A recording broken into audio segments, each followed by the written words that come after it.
Today we take a look at a trio of stories all involving myself. I'm not egotistical. These are actually interesting stories. First off, what happens when I come face to face with a victim of a notorious true crime case? 2 weeks ago, I was house sitting for a friend. I thought I was just going to have a fun time wrestling with her cat.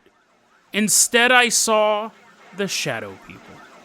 And then while I was house sitting, something came to my house to pay a visit. Something from out of this world. Today on Dead Rabbit Radio.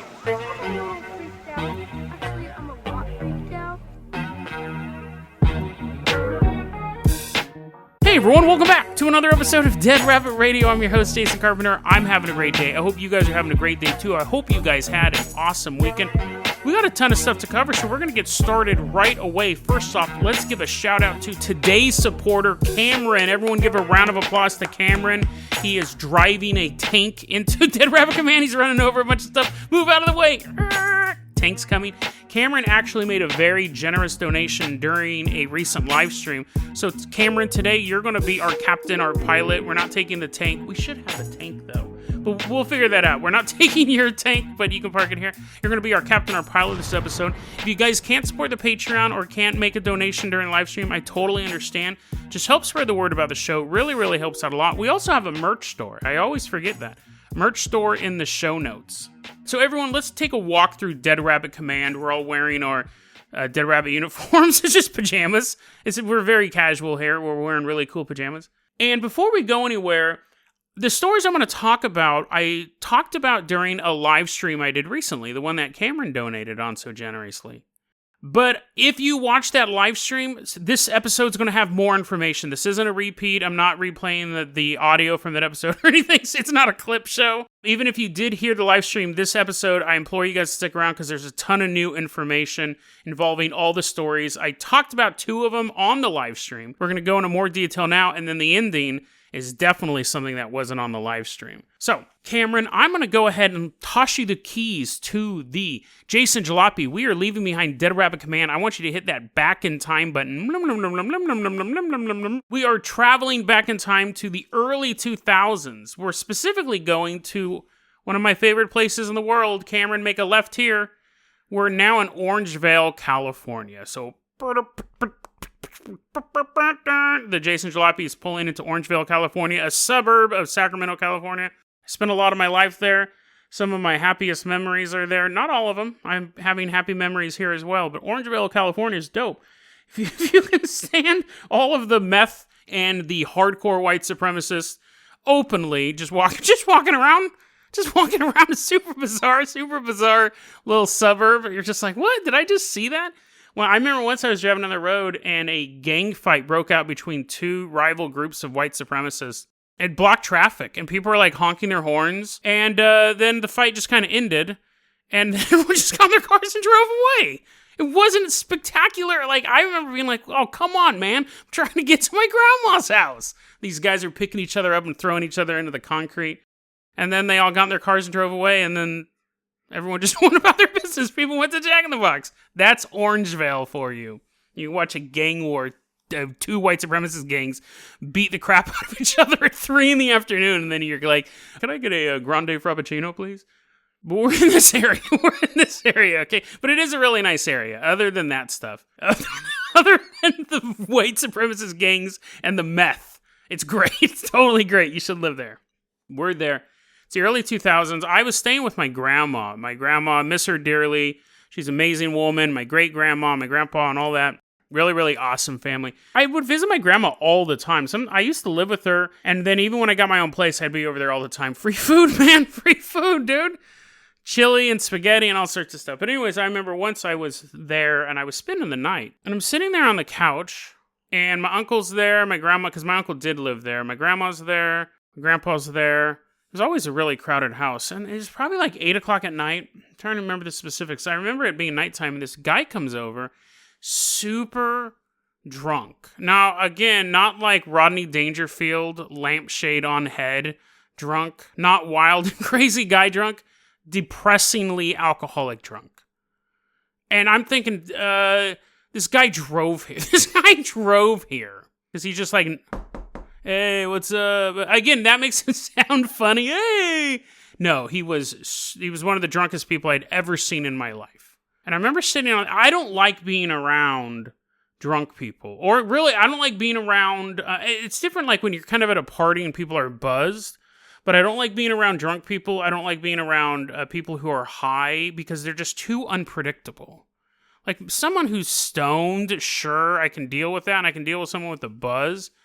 But once they start getting into the mind-altering, like they're super ripping stoned or they're drunk, you just can't predict what they're going to do. And so I'm always on edge around these people. Because you could say the wrong thing, right? They're going to snap. And I've had that happen. So I'm super nervous. This dude that I don't know comes over to my grandma's house, and my uncle's like, hey, what's up, man? And my uncle, I mean, that's a whole different story as well. So the fact that he knew this dude wasn't helping me relax. My grandma's like, oh, hi, whatever his name was, Jerry. I actually looked his name up, but I don't want to give it. It's in court documents, but my grandma's like, hey, Jerry, how you doing? Haven't seen you in a while. And he's like, unintelligibly drunk. He was barely able to stand. Again, he drove here, and he was like swaying back and forth in the living room. And I'm sitting on the couch, and I'm like, oh, dude, I'm going to have to beat this drunk dude up. Because I'm going to, like, move my left arm. And he's like, no one moves their left arm when I'm around. Because he's that drunk. And I was, like, super ready to just fight this guy. My grandma's talking to him, and he's like, hey, Ida, how you doing? And I think she made him some food, because that's what grandmas do. The grandmas have unlimited food to give to people. My uncle's talking to him for a bit, and I'm just super stressed out. Dude, just leave. Like, sure, you're drinking and driving, but just go. Like, I just remembered, basically, I was sitting like Liam Neeson the whole time, which he sits like a normal person, especially the actor Liam Neeson. I'm sure he drinks orange juice all the time. I was a coiled spring. But after an ungodly amount of time, I'm surprised I didn't get an ulcer. It had to have been a couple hours, I think. He ends up leaving, and I was like, oh, finally I can relax. And I can drink orange juice, just like Liam Neeson. Glug, glug, glug. I go, what was that, dude? That was the drunkest human being I've ever seen. He was 50% alcohol, and he drove away. You guys let him drive away. And I think he was a little bit more sober at that point, but again, I was looking for things I could use as a weapon, which at my grandma's house was literally everything. Everything was either sharp or heavy. And she goes, oh, Jason. Yeah, he does have a drinking problem. He's serious alcoholic. His marriage is in the shambles. But he has a good reason to drink. He has a good reason to drink. And I was like, what? What's a good reason to be that drunk? And she goes, he was there when Michelle Montoya died. So let's go back a little bit farther in time. The year is 1997. It's May 16th, 1997, to be exact. And we're standing outside Rio Linda High School, which is another suburb of Sacramento. It's probably 10 miles west or north or south or east, one of those. It's actually west of Orangeville, because I remember always claiming I was east side. But Rio Linda, it's a real hick area. It's a literal one-stoplight town. They might have more infrastructure now, but back when those were my stomping grounds, they had the one stoplight. It's funny, for someone from Orangeville to be making fun of Rio Linda, they're just like shaking their heads. They had a huge meth problem as well, but yeah, I really can't cast stones. But anyways, Rio Linda, it's this real rural community.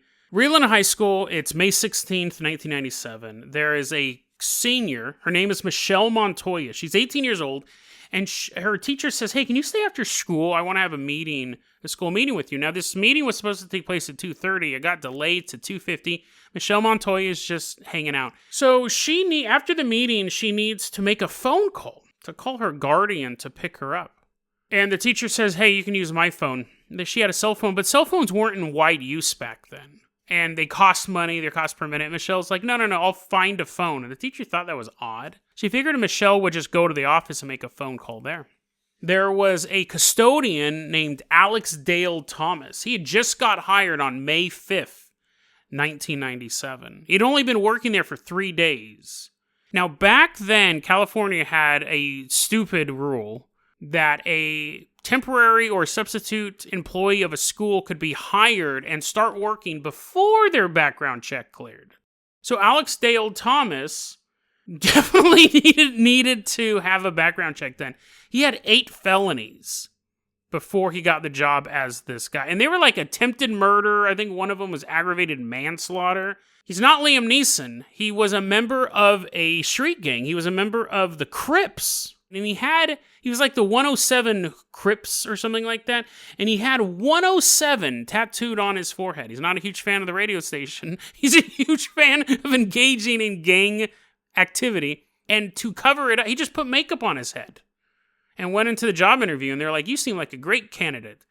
It says on your resume, you spilled a lot of blood. He's like, yes. And then I cleaned it up to not get caught. But he got caught anyway, so it didn't matter. There's 2 custodians working in the school as well. And I gave them the fake names of Joey and Kevin. I don't remember, what did I call the guy earlier? I don't remember what the fake name, but in my notes. So just to make things logical, Kevin is the one I was talking about earlier, whatever that guy's name was. We'll just call him Kevin from here on out. So Kevin is the guy that I ran into in my grandma's house. So what happens is he's walking around the school. He hears a loud noise. And Alex comes running out of a room and he's like, oh my God, oh dude, oh. And he's like rubbing his hands on the ground with paper towels. And Kevin and Joey are looking at him and they're like, what? They're like, Alex, what's going on? He's wiping his forehead. He's like, man, it sure is hot in here. They see the gang tattoo. No, he stands up and he's like, oh, dude, I'm so glad I found you guys. Do you know how to clean this room? And they're like, what? Why are we just all sweaty running around? Because you don't know how to clean this room. And Kevin goes, that's weird because he cleaned that room just the other day. So he knows how to clean it. It was like a shop room. He's like, fine, Alex, I'll show you. Alex and Kevin go into the room, and it's like this shop room. And Kevin's like, yeah, this is how you do this, Alex. You know, here's how you move all this stuff around and everything like that. Then Kevin goes, I'm going to go into this closet and get more supplies. And Alex goes, okay, you do that. I'm going to stand right here. And then Kevin, as he's coming back into the room, hears horrible screaming. It's like, what's going on? And Alex comes running out of yet another room, all sweaty. And he goes, Kevin, you got to see this. And he basically grabs Kevin and pulls him into the wood shop room. You got to see this. And Kevin, even from a distance, can tell what he's looking at. It's the body of a young woman laying on a table. And Alex is basically pushing Kevin towards this body. What is this? I just came and I just saw this. What's going on? And Kevin is getting pushed closer and closer to this woman, and he's starting to see the extent of her injuries. Her throat is slit. She has stab wounds in her body. And as he gets closer to her, he realizes the full extent of her injuries. Now, I normally don't get gruesome on this show, but I'm going to, so you can skip ahead a minute or two if you want. She was hit so hard with a blunt object, which police later realized was a crowbar, that it shattered her skull. It smashed into her to the point that her brains came out of the other side. When the EMTs got there, they thought she had been shot in the head. That's how powerful this blunt object impacted into her. It wasn't just a little trickle of blood coming out. Someone goes bonk with a bat. She got hit so hard, her skull basically disintegrated and brains were coming out of the back of her head. And Kevin is watching this.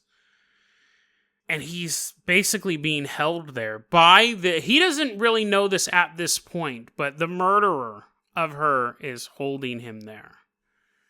The police are called. They come out very, very shortly. Alex just kind of becomes flippant. And he's like, yeah, whatever. And he does get arrested. He gets charged with the rape and the murder of her. He said, listen, I didn't know who murdered her, but I didn't rape her. And then he goes, okay, I might have murdered her, but I still didn't rape her. Because that would mean the death penalty. Well, in the end, he did get the death penalty. He's currently sitting on death row to this day. And Kevin's life fell apart after that. Like, from what my grandmother told me, because she knew him as a kid. My uncle knew him. They were friends growing up. It ruined his life, seeing this. Now, you could go, Jason, I watch gory videos all the day. Trust me, it's not the same thing. And to make matters even more grim, she was still alive. She died on the way to the hospital. She was still alive when Kevin was pushed towards her. There was still a spark of life in her, despite that massive injury. There's a difference when you see it in real life versus when you see it in footage.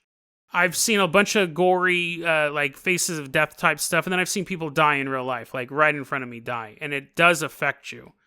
I know probably if you're doing it all the time, like an EMT or a cop or a soldier, it's different, but for people who aren't those things, it's unsettling, to say the least.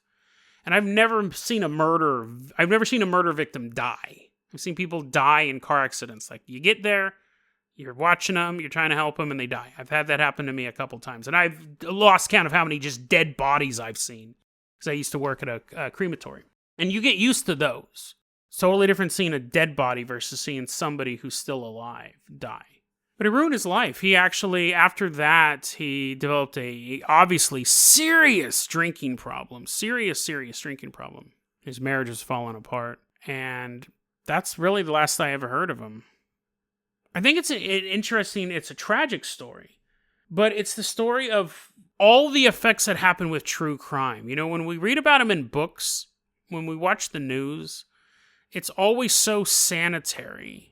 As sanitary as true crime can get, where you always think, you know, the victim obviously has suffered, and then you think about the family members around them having to suffer, even the perpetrator's family member.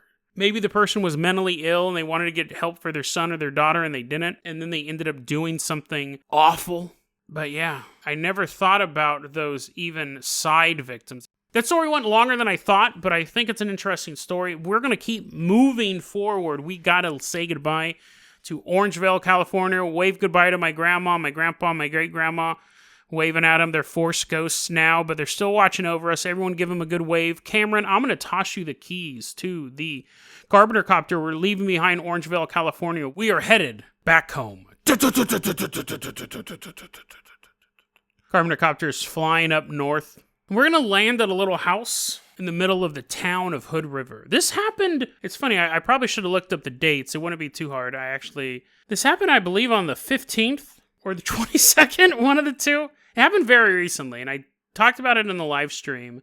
I was house sitting for a friend. I went over there to stay there for a couple days, to keep an eye on her cat, and to beat him up. To beat up cats. I love wrestling with cats, taking their little paws, being like, no, don't claw me. And then wrestling. And, you know, we had a good time. I had a good time hanging out with Jenny, little cat person. But the house is weird. The house is really weird. At one point, they had to do renovations in the house because the floor was falling apart. The floor was disintegrating. So they crawled under the house. And right underneath where the bedroom is, underneath the house, they found a cat skull and a wand. The cat skull is the cat skull, but you go, the wand, was it just like a stick? No, apparently it was like wrapped with leather. It was made to be a wand. It wasn't just like a cat walked in there with a branch and then died, and then every other bone disappeared except the skull. It was a cat skull and a wand were right underneath the bedroom. I hang out there a lot, and I remember at one point I turned to my friend. I was there really late one night, and I turned to my friend and I go, have you ever saged this place? She goes, what? And I go, you need to sage this place. You need to sage it. I felt negativity there. Like, as much fun as I had with my friend hanging out there, I could feel a negative presence there. And she did sage it. And she said that she felt like something was fighting back. After she had saged it, she had woke up the next day, she had scratches on her back. But that was it. You're like, Jason, that's it? She got assaulted by this interdimensional creature? That was the end of it. Like, I went over there, I didn't feel negative, nothing anymore. But I'm house sitting. I'm someone who leaves the lights on all the time because I'm scared of the dark, because I've just seen too much stuff. When you meet people who are scared of the dark, they're either 9 years old, or they're people who have had pretty bizarre experiences, and they know what's in the dark. Because there's stuff, guys, I'm going to be honest with you. There's stuff in the dark. There's stuff in the dark. Like, sometimes I don't really hit that hard enough, but there's stuff in the dark. There's stuff in the light, that's not too pleasant either. But there's definitely stuff in the dark. So I sleep with lights on. And if I'm, and I'm a 9-year-old boy, if I'm at a place that's not my home, I do sleep with a nightlight here as well, but I get a lot of moonlight, so I'm good most of the time. But if I'm at someone else's house, I'll house it for you, but your electric bill is going to be much higher. Have the lights on. First 2 days went fine. I'm laying there on the ground doing research for the show. It was a nice research weekend. I just spent the whole weekend pulling up information. And I'm laying on the ground. I have my laptop there, and I feel something to the left of me. I keep feeling myself kind of get drawn to look towards the left. And it's a very open home plan. It's a very nice little home. It's a very open home plan. And I feel like my eyes keep getting drawn to the left of me. Now, there is a cat. There is an open sliding glass door. At this point, it's probably like around 7 p.m. There's an open sliding glass door. And there is a drape kind of blowing in a slight wind. But there's maybe a good 6 or 7 feet between the curtain and the sliding glass door and this bookshelf full of plates, full of these really nice plates and doll houses and stuff like that. And I'm looking over, my attention keeps getting drawn over there, and I don't see anything. And at one point I'm looking over there and I see a shadow move, a figure move, a shadow person. Now, it wasn't super distinct. It was like just simply movement, but it was tall. This bookshelf is probably around as tall as I am, so close to 6 feet. And I just see something move out. I see a shadow move out of the shadow. Now, I was not standing up. I was laying down. Jenny is not giant. There was nothing that could project her shadow that way. The drape couldn't make that motion, couldn't blow that much, because I tried all that stuff on the live stream. Now, at the top of this bookshelf, there's this elephant.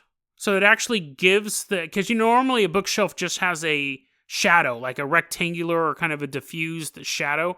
But because there's an elephant at the top of it and the way that the light was hitting it, it did make it have a unique form. There's this elephant at the top. I see this shadow move, and it catches my attention, obviously. That's unusual. It's been years since I've seen a shadow person. Years. So now my attention's fully drawn to the corner of this house. And I know that I saw something. I know that I absolutely saw something. And I'm kind of looking, now I'm laying and I'm looking to my left. And then maybe a couple feet from the shadow cabinet. Because at this point I'm thinking maybe I should do a live stream. Like, this would be really interesting. I know this house has a history of it. The owner says she's never seen a ghost there. Like, she did get scratched by a ghost, but she figured maybe there was just like negative energy. I'm looking over in the corner and I'm thinking, should I live stream this? Like, this might be interesting. Also, I'm scared and I want other people to talk to. I'm looking at the corner here and I see closer to me, a couple feet from the wall where this shadow was, I see what could only be described as, from the knees down, a shadow child. I see 2 legs from the knees down. It was like a grayish shadow. Now, normally, the shadow people I've seen are pitch black. They're darker than reality. You can see them at night. It's very, very bizarre.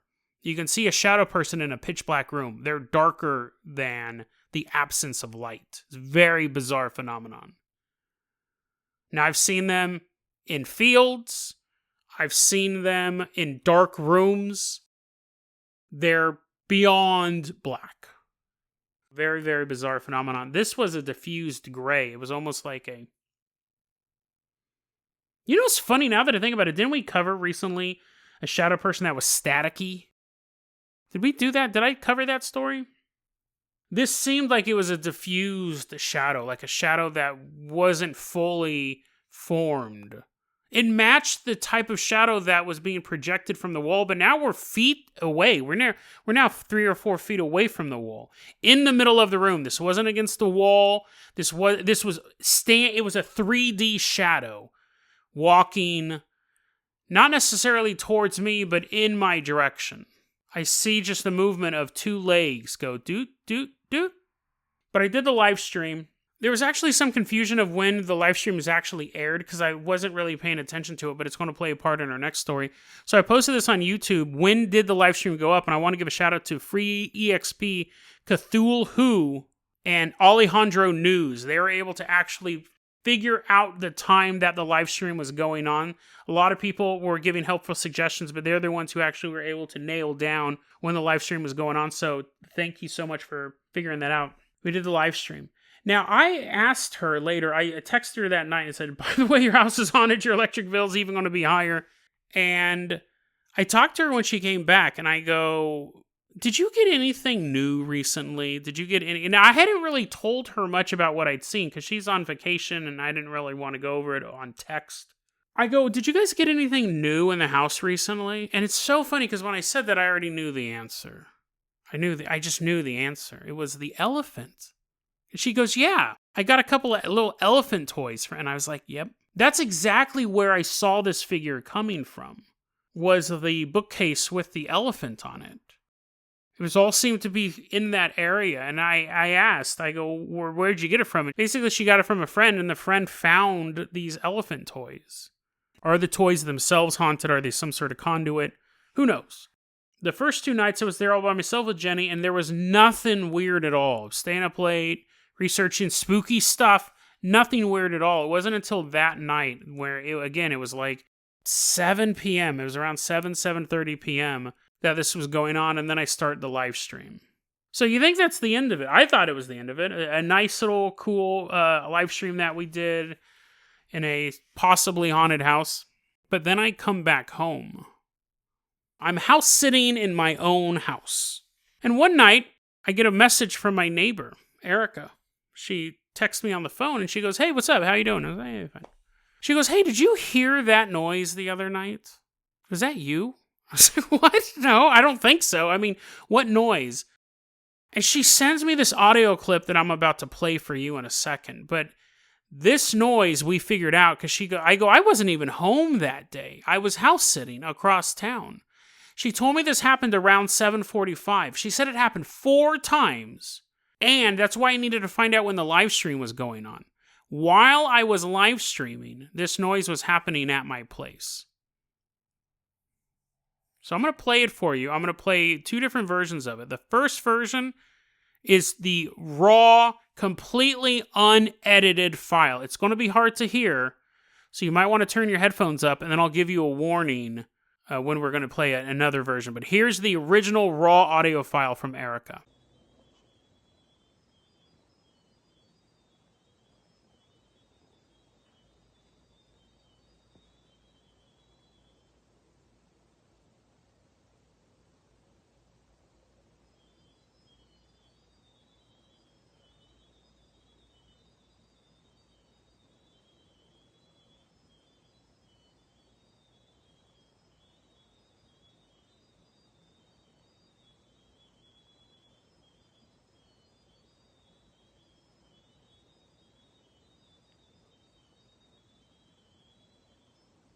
Now, she's in her apartment, and I should say this, just last night I was doing a Patreon live stream. You can hear people walk through the place. You can just hear them. The floors are really thin, constantly falling through them.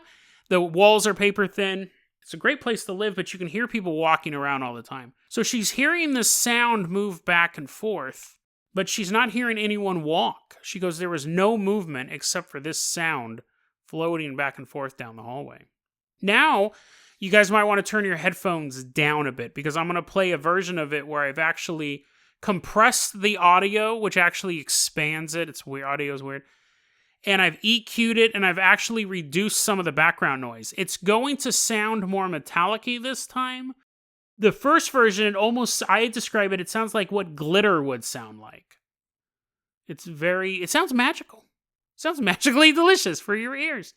Now I'm going to play a version where I've actually clipped out some of the audio and things like that and made it clearer to actually hear not the detail of the noise, but the noise itself. Turn your headphones down. This might be a little loud.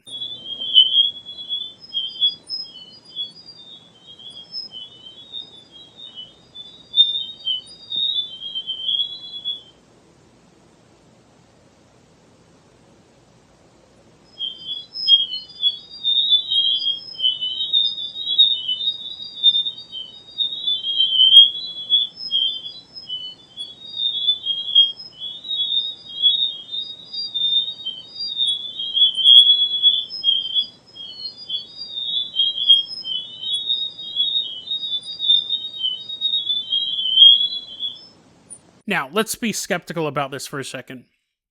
It could be electronic interference. She had heard this multiple times. She heard it with her ears, so it's not like she was just picking it up on her iPhone, but it could be some sort of electronic interference.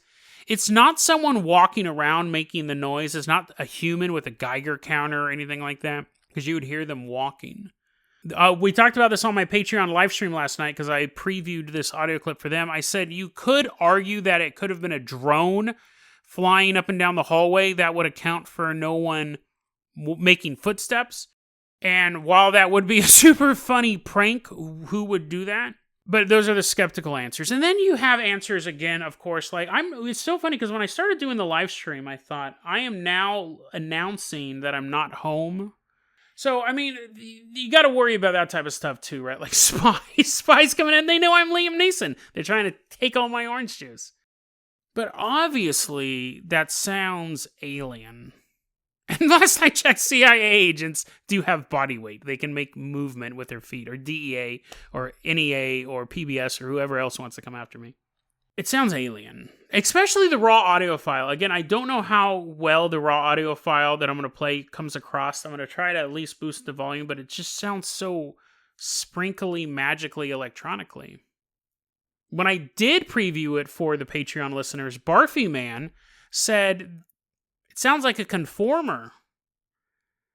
And of course, once we started talking about the conformers, the live stream starts disconnecting. It was a crazy night. We also couldn't figure out whether or not I took my heart medicine.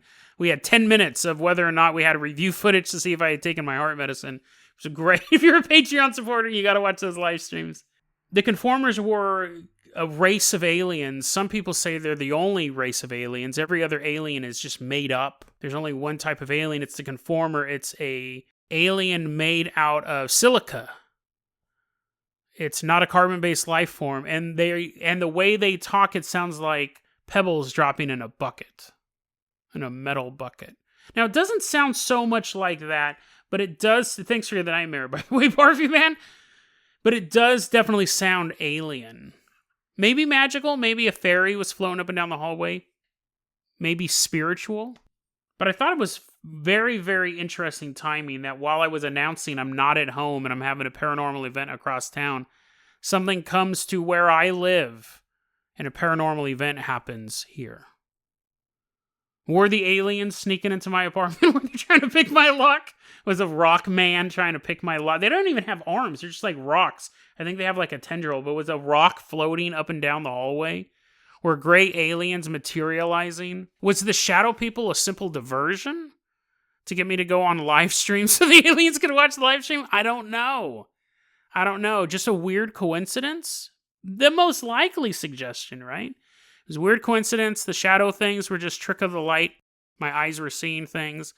This sparkly noise. Well, it wasn't imagination. We have a recording of it, but maybe it's something normal. Who knows? But there's always that quote that any paranormal researcher, they constantly have to keep in the back of their head. I think it was Nietzsche who said it, but maybe it wasn't. I could look it up. It's not like I don't have the internet a foot away, but this episode's gone on long enough, I'm not even going to reach my arm. I'm going to spend more time talking about how I'm not going to look it up than it would take me to look it up. If you stare into the abyss long enough, it stares back. When you look at the world of the paranormal long enough, eventually the world of the paranormal will look back at you. Now, I've been researching paranormal stuff for over 30 years. And I've had a lot of paranormal experiences in that time, but it's been a while. It's really been a while since I've seen a shadow person like that. And then to have recorded evidence of something else happening at my place while I'm across town announcing I'm not home. Have they stopped just looking back? Is it time that the paranormal world's decided to become more active in my life? Who knows? I guess we'll find out. But I'll say this. If they're becoming more active in my life, by extension, they're becoming more active in your life. We're all looking into the abyss together. So keep an eye out. Keep that light on when you go to sleep tonight. Make sure the closet door is shut tight. When you get that feeling that something's behind you, maybe just throw a glance over your shoulder. Whether or not these things are figments of the imagination and technical glitches, or paranormal events. They're not made up. The stories are real. And as we continue to investigate the world of the paranormal, they're going to become even more real. They won't just be glimpses and faint whispers in a hallway. We may come face to face with the truth we were never ready to see. deadrabbitradio@gmail.com is going to be our email address. You can also hit us up at facebook.com/deadrabbitradio. Twitter is @deadrabbitradio. Dead Rabbit Radio is the daily paranormal conspiracy and true crime podcast. You don't have to listen to it every day, but I'm glad you listened to it today. Have a great one, guys.